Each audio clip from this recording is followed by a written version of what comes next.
एक राजा अपने राज्य का जायजा लेने निकला था। अचानक एक दुकान के बाहर रुका और अपने मिनिस्टर से बोला कि मुझे मन में आ रहा है कि इस दुकान के मालिक को मैं लटका दूं। मिनिस्टर चौंक चुका था। वो पूछता उससे पहले तो राजा आगे निकल गया। दूसरे दिन ये मिनिस्टर सादे कपड़ों में उस दुकानदार के पास गया, ऐसे ही जैसे कोई आम आदमी हो। इधर उधर की बातों में पूछा उसने, धंधा कैसा चल रहा है? दुकानदार बोला, कैसा धंधा, देखो ना दुकान पे सब लोग आते हैं, मेरे चंदन की लकड़ियों की खुशबू लेकर जाते हैं, माल सामान की प्रशंसा करते हैं, बस खरीदता कौन है? बोला, अब तो बस ये राजा मरे तो उसके लिए चंदन की लकड़ियों की डिमांड आए, और बहुत आएगी, आखिर राजा है वो, और मैं एक ही तो हूँ चंदन की लकड़ियों वाला यहाँ पर, और है कौन? अब मिनिस्टर को समझ आया कि राजा ने उस दिन ऐसा क्यों कहा था कि मन करता है कि दुकानदार को लटका दूं। दुकानदार ने राजा को नेगेटिविटी दी और राजा भी उसी नेगेटिविटी से पीड़ित होकर बोल गया। मिनिस्टर ने तुरंत कहा कि मुझे कुछ चंदन की लकड़ी दे दो।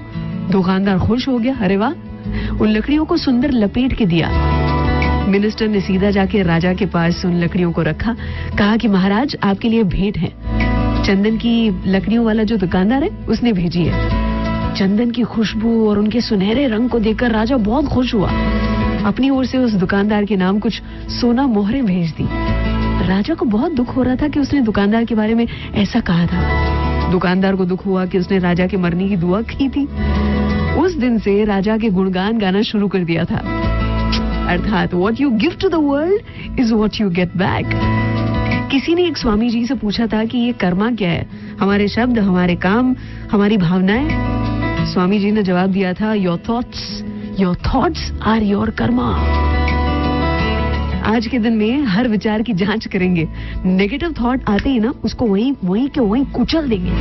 अर्चना नी સાથે સલામ દુઆ વણકમ પ્રણામ સત શ્રી અકાલ। કેમ છો? સારું છે? અમદાવાદ આખું મારું છે। अर्चना की ओर से गुड मॉर्निंग एंड